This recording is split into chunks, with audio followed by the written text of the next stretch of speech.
നമസ്കാരം. ഇനിയൊരു പെണ്ണും ഇത്തരം ചതിയിൽ വീഴരുത്. ഞങ്ങളെ വഞ്ചിച്ചവരുടെ പേരും വിവരവും പോലീസിന് നൽകിയിട്ടുണ്ട്. പോലീസിലല്ലാതെ ഞങ്ങൾ ആരോടാണ് പരാതിപ്പെടേണ്ടത്? അവർ മുന്നിൽ നിന്ന് പണം തിരിച്ചു വാങ്ങിത്തരണം. അതിനാണ് രാവിലെ മുതൽ വൈകിട്ട് വരെ വീട്ടിലെ ജോലി ഉപേക്ഷിച്ച് ഞങ്ങൾ വന്നിരിക്കുന്നത്. പകുതി വിലയ്ക്ക് ഇരുചക്ര വാഹനം വാഗ്ദാനം ചെയ്ത് കബളിപ്പിക്കപ്പെട്ട വളപട്ടണം പോലീസ് സ്റ്റേഷൻ പരിസരത്ത് തിങ്കളാഴ്ച രാവിലെ എത്തിയ സ്ത്രീകൾ ഒറ്റക്കെട്ടായി പറയുന്നതാണ് ഇപ്പോൾ ഞാൻ പറഞ്ഞത്. കൈക്കുഞ്ഞുങ്ങളുമായി പരാതി നൽകാൻ എത്തിയവരും ഉണ്ട് അക്കൂട്ടത്തിൽ. രാവിലെ 10:30 പ്രൊമോട്ടർമാരെ വിളിച്ചു വരുത്തി ചർച്ച ചെയ്യുമെന്നാണ് പോലീസ് ശനിയാഴ്ച പറഞ്ഞിരുന്നത്.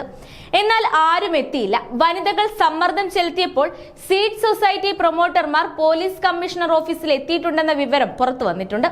ഉച്ചവരെയും ആരും എത്തിയില്ല. ആ നേരം അത്രയും പരാതി തയ്യാറാക്കുന്ന തിരക്കിലായിരുന്നു അവർ. ഉച്ചയ്ക്ക് ശേഷം 2 പ്രൊമോട്ടർമാർ എത്തിയെങ്കിലും ഇരകളുടെ വാക്കുകൾക്ക് അവർ ചെവി കൊടുത്തില്ല.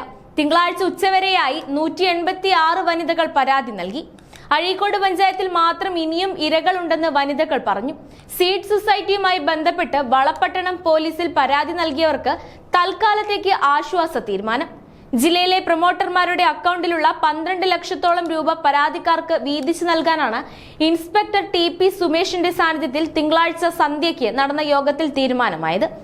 എത്ര അപേക്ഷകരുണ്ടെന്നും അത് എത്ര പേർക്ക് വീതിച്ചു നൽകാമെന്നുള്ള ബുധനാഴ്ചയോടെ അറിയിക്കാമെന്നും ബാക്കി തുക സംസ്ഥാന തലത്തിൽ ബന്ധപ്പെട്ട് ശേഖരിക്കാനുള്ള ശ്രമം നടത്തുമെന്നും പ്രൊമോട്ടർമാർ പറഞ്ഞതായി ഇൻസ്പെക്ടർ പറഞ്ഞു. സ്റ്റേഷനിൽ നിന്നുള്ള ഈ തീരുമാനം അറിഞ്ഞതിന് ശേഷമാണ് സ്ത്രീകൾ മടങ്ങിയത്. ഇരകളുടെ കേസിൽ നിന്ന് രക്ഷപ്പെടാൻ പുതിയ കുതന്ത്രവുമായി പ്രൊമോട്ടർമാർ തിങ്കളാഴ്ച രംഗത്തിറങ്ങിയിരുന്നു.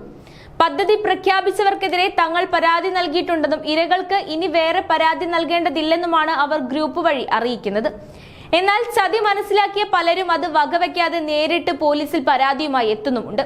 റിമാൻഡിലായ അനന്തകൃഷ്ണനുമായി ബന്ധപ്പെട്ട് മറ്റുള്ള സംഘടനകളും ക്ലബ്ബുകളും മുൻകൈയെടുത്ത ഇരുചക്ര വാഹനം പാതി വിലയിൽ നൽകുമെന്ന പദ്ധതി നടപ്പാക്കിയിട്ടുണ്ട്. അത് മുന്നോട്ട് കൊണ്ടുപോകാനില്ലെന്ന് തിരിച്ചറിഞ്ഞ് പണം നഷ്ടപ്പെട്ട അപേക്ഷകരിൽ നിന്നുള്ള പ്രതികരണം മുൻകൂട്ടി കണ്ട് അത്തരക്കാർ പോലീസിൽ പരാതി നൽകിയിരിക്കുകയാണ്. പെരിക്കോം പോലീസ് സ്റ്റേഷനിൽ സീഡ് സൊസൈറ്റിക്കെതിരെ നിരവധി പേർ പരാതിയുമായി എത്തി.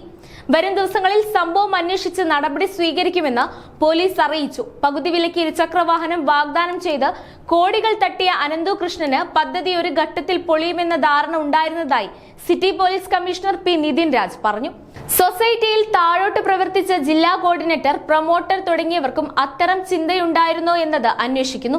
പക്ഷേ പണമൊഴുകിയത് അനന്തകൃഷ്ണന്റെ അക്കൗണ്ടിലേക്കാണെന്നാണ് മനസ്സിലാക്കുന്നത്. ജില്ലയിൽ മാത്രം 1000-ലധികം പേർ കബളിപ്പിക്കപ്പെട്ടിട്ടുണ്ട്. വളപട്ടണം, കണ്ണൂർ ടൗൺ, ചക്കരക്കൽ ബ്ലോക്കിൽ മാത്രം 320 അംഗങ്ങളുണ്ട്. 2023 ഒക്ടോബർ മുതലാണ് സൊസൈറ്റി ജില്ലയിൽ പ്രവർത്തനം തുടങ്ങിയത്. എല്ലാ സ്റ്റേഷനുകളിലും പരാതി സ്വീകരിക്കാൻ നിർദ്ദേശിച്ചിട്ടുണ്ട്. ഒരു അക്കൗണ്ടിലേക്കാണ് പണം നൽകിയിരിക്കുന്നതെന്നാണ് പ്രാഥമിക പരിശോധനയിൽ മനസ്സിലാക്കുന്നത്. ഓരോ ജീവിതവും ഓരോ കഥകളാണ്, വേറിട്ട കഥകളുടെ ഒരു കൂട്ടായ്മ. വേണമെങ്കിൽ നമുക്കതിനെ ഒരു നോവലെന്ന് പേരിടാം. അതുപോലൊരു നോവലല്ലേ നിങ്ങളുടെ ജീവിതവും? എന്താ, ശരിയല്ലേ? നിങ്ങളുടെ അനുഭവങ്ങൾ, കഥകൾ എന്തുമായിക്കൊള്ളട്ടെ, അത് കേൾക്കാൻ DNA ന്യൂസിലൂടെ ഞാൻ എത്തുന്നു.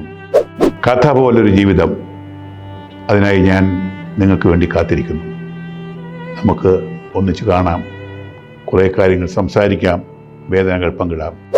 നിങ്ങളുടെ വിഷയങ്ങൾ, അനുഭവങ്ങൾ അത് ഞങ്ങളെ അറിയിക്കേണ്ട വിലാസം താഴെ കൊടുക്കുന്നു.